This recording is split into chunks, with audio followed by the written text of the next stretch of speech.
Hey gang, yes, I'm in the shop. It's the first time I've been out in the shop since November 9th. Yes, that's right, nearly 20 days ago. And that was only to unload a scrap haul. I'm going to show you that scrap haul right now. A couple things didn't come from the scrap haul, they came from a buddy of mine's. But I've already got a Falls City can opener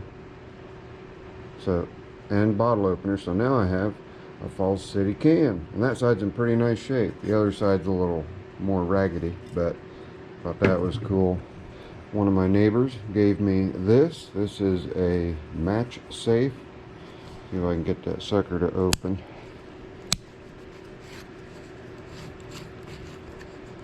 All you do is you just unscrew it, and then you push that over, and you have a match safe. And that is a fake M80, by the way. But thank you, Gary, for that. He thought I'd appreciate it. He also gave me an orange leather bag. I don't remember what I did with that. It's orange and white. I put it somewhere. But anyway, to keep this video from being excruciatingly long, I'll come across it when I come across it. There it is. Ha! Right there. He just thought it was cool, and it looks like it's made for simplicity. So I may just find a way to hang that off the back of Ugly Alice. It says Moto Ski on it. So, and it is leather, and it is old leather. Okay, we've already seen the engine with the block-off plate. Let's do the engines first. Now, mind you, this is all from a scrap pick, okay? So I got this engine off of Murray with the oil filter block-off plate that I did the video on. Then I've got this Craftsman 18 horse opposed twin. You guys know I love my opposed twins. Looks like I have a rather large woolly worm that doesn't have any bands on it at all. So that's kind of telling you that it's going to be a very bad winter when they don't have any bands on them at all. At least that's the lore. Okay, yeah, you guys did see just a little bit of something there. We'll come out here. This is another engine, and this was picked up at the same place that I got excuse me, all the other scrap and the opposed twin 18 horse. And this is a 20 horse Intech with an oil filter. Then we're going to move over here to the truck, and in the back of the truck is still another Briggs opposed. This one is a 16 horse. So 3 engines from the same place. That engine in the truck was actually on one of the tractors that Ron, my buddy Biggie Rat, picked up, and of course he's going to put a Kohler in it, which, you know, I'm fine with that. Now we're going to come over here. We've got a bunch of different carb related things, mostly Kohler. Mostly Kohler. Now that's for a deck. I don't need that. That's a scrap. And I've got a guy in Australia, poor guy, Steven. He's needing this part right here, and you know, to ship it to him would just take forever. So I told him he could probably source one locally, but this is a wheel hub retaining ring off of Simplicity. I've got more Simplicity stuff in here. I've got another Kohler air cleaner. This is for KT, and we have a rear. The only reason I kept that was because of that spacer right there. This is for a rear sleeve hitch for the newer model tractors like the Haas 3416, System 7016s, and on up.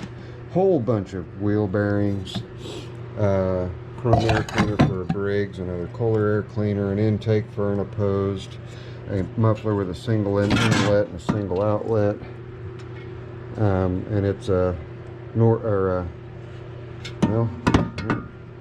is it? Maybe it's not. No, I don't see the stamping on it, but that's a Briggs. That would I can use that on a Briggs.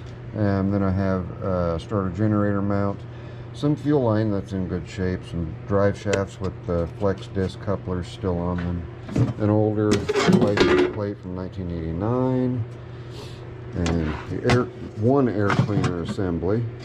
Well, this is the top. And we look up here, and we've got our bracket that mounts to the carburetor, and we have another here.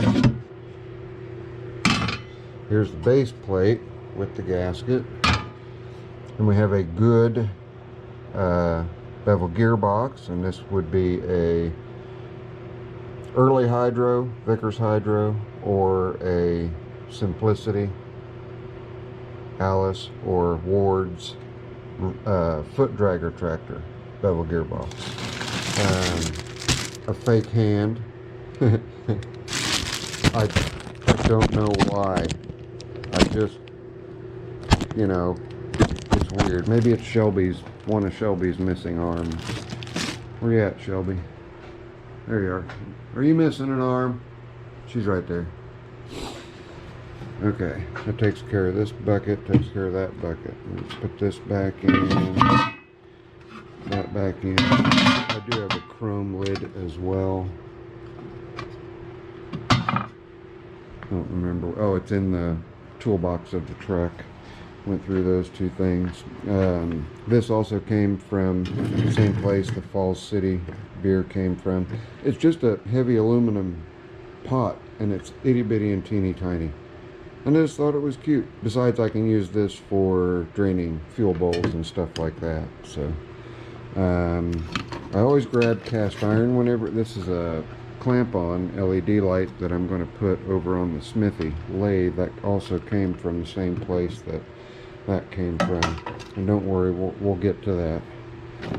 This also came from the place that the Falls City can came from. I've been wanting a coiled hose for my portable air tank. So there you go. I have a portable hose, or a coiled hose. I have to put the ends on it yet, but it gets it out of my way. I like old hand wrought iron. I've got a bunch of it. You see there's a bunch of it, well you can see a bunch of it hanging there. Plus I've got a beam trolley that's there, and a hay trolley. I like to hang the cast iron in here. There's a bunch of cast iron over here too. Some of it's come up from under the ground and at the house, and you guys have seen that as well. Like that hook right there, just all kinds of stuff. So got that, and then I got a binder. And these binders are what we use when we're cinching the cars down, because we use chain. So I figured it's a freebie. I'm going to go ahead and grab it. We've got a Briggs card. We've got a number of fuel pumps. I mean, a whole slew of fuel pumps all over everywhere. A few Kohler carburetors. And that's a Mikuni. But just a bunch of stuff, bunch of fuel filters. I never turn those down either. These are repairable. You can get new diaphragms for them. Like that. That's just a gas cap. Okay, I got another gas cap. And of course a 4-bolt. Does it have the vent? Yeah, this is the 4-bolt that has the vent, crankcase vent built into it. Takes care of that box. We get into this bucket. What do we got in here? Oh, well, what do you know about that? More fuel pumps. Move that stuff over there. Another base for another opposed twin. Another, that's an opposed carburetor. There's a few fiber discs in here. I think this is a carb rebuild. Pretty sure it's a carb rebuild kit there. Another carb rebuild kit there. Solid rubber roller. More axle collars. Thick heavy washers. Another collar. This would be like for your front axle, not your rear axle. Spacers. Looks like I got a bunch of those collars, all from the same place. This guy was had become legally blind and was no longer able to work in his shop and tinker with his simplicities and everything, so he just went ahead and decided, I'm just going to get rid of it all. So he sold the 3 tractors, and then neighbor Dave and I went back out to pick up all of what the guy was saying was scrap. Pick all that up. Pick all the scrap up. He was just going to give me this as well, which, as you can see, has a hydro lift. It's a dash tower for a foot dragger tractor. He was just going to give it to me, and I was like, no. So I slipped him some cash for it because it's worth money. And it even has the shorter rock shaft that eliminates the lift arm. And the one part that always evades, we did some digging, and we even have the mounting bracket that goes on the back of the bevel gearbox, which you guys saw in there. Mounting bracket right there. You use 2 bolts of the bevel gearbox for it. So that is a fully complete hydro unit. Does need new lines, but fully complete hydro unit. And then a bonus, and was this guy right here, and I didn't even notice this was on here. And you may think, well, it's just a piece of metal with an angle on it. Well, this is for engaging front-mounted implements, and right now I have an aluminum, just a really quick makeshift 1/8" aluminum rod on the B12 that has the weed cutter on it. This is the correct part. This is a lot more rigid. It's not going to go anywhere, so I can swap that over onto that and then just run my rod through there, and it'll operate a lot better. Right now it drags a lot and it bends it, and just, yeah, it's a whole thing. So there we have it. That is the pickup, the haul. I got it all in 12 minutes. Imagine that. I did get a word back on my hands after countless phone calls to get someone to call me back, and I finally had to get agitated to get someone to call me back. That should never happen. And then they gave me literally 0 information. All they said was, yep, the x-ray showed you have arthritis. Your blood work came back with no rheumatoid. Is there anything else we can help you with? I swear to you, that is what they said. And I said, yeah, you can pretend like you're somebody who cares, who wants to help me get my hands back. I said, well, we see that you've got an appointment. You can talk to the doctor about that when you come back in. And I said, that appointment is 4 months away. And she said, no, it's not. No, it's 3 months and a week. And I said, potato, potato. Do you think that I can just sit idle for that long and not get any answers? I want the doctor to call me back and to give me some information that can help me. Okay, I'll have her call you.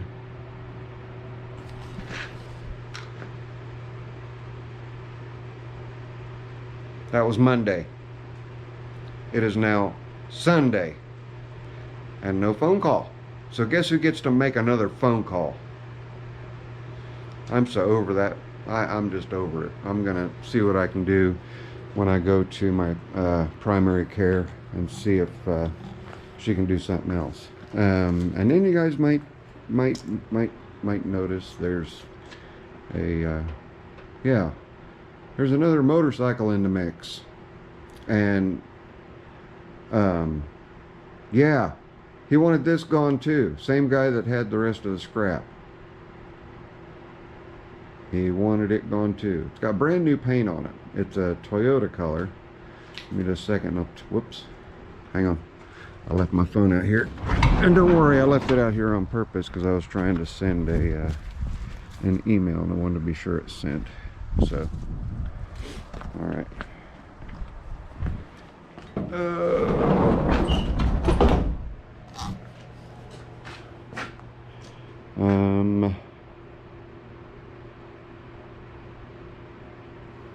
Toyota Barcelona red. And within about 10 minutes, I had it running. It was still on full choke there, so I wasn't wanting to throttle up yet. But once it warmed up, it just ramped up like a scalded dog. It is a 1981 CSR Kawasaki 650 inline 4 twin cam with 32,000 miles on it. And I literally paid seriously next to nothing. Absolutely next to nothing. And he set the price, but it's going to be a money maker. It's not one that I'm going to keep. The only thing I don't like about it really is that somebody put the 4-into-1 header on it. But yeah, and it even has a good battery of all the crazy things. But yeah, he owned it for 12 years and put about 10,000 miles on it in total before he had to stop riding. So yeah, another motorcycle in the mix as well. What I'm going to do today is just move this stuff out of the way, get it stowed somewhere, and get the Kwick-Way loader up on the loader stands, and get the power steering Sovereign under it and get it attached at the back, so that I can better plan the rest of the process. I have been using Voltaren. That was suggested to me by a number of my subscribers in emails as well as in comments. The Voltaren is helping, but I do notice if I do anything, any kind of, a little bit strenuous with my hands, I pay for it, but that's okay. There's a workaround, and the workaround is my neighbor Dave. You'll probably be seeing him in videos when I'm having to do a lot of hand work, and I can just talk him through and he can help me in that regard. So for right now, I've got an opposed twin to get out of the back of Ruby. Ruby's still doing fantastic. I've got like 2,700 miles on the new engine now.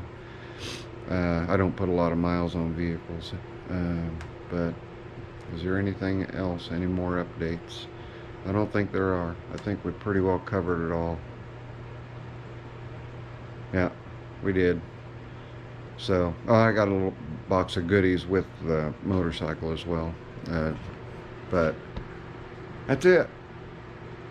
It's your friendly neighborhood Zippo. This is a shop update and a picking update that happened 3 weeks ago that I'm finally getting around to shooting a video on. So I appreciate each and every one of you, especially all of the glad tidings and everything,